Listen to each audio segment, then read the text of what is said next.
இன்னைக்கு வந்து நம்ம பாப்கார்ன் வீடியோ தான் பார்க்க போகிறோம். ஹேக் பாப்கார்ன் தான் செய்யணும். இன்னைக்கு நம்ம ஹேக் பாப்கார்ன் செய்யணும்.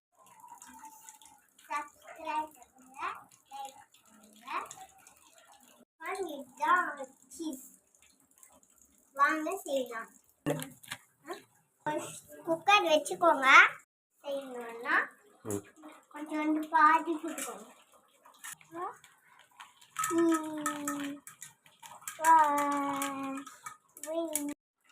மூடியாச்சு 10 நிமிஷம் கழிச்சு பார்க்கலாம். இப்போ வெடிக்க ஆரம்பிச்சு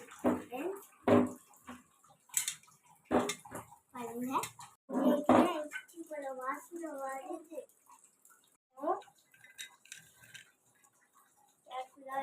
நம்ம சீஸ் சினிமாவில் இருக்கிற மாதிரி இருக்கு.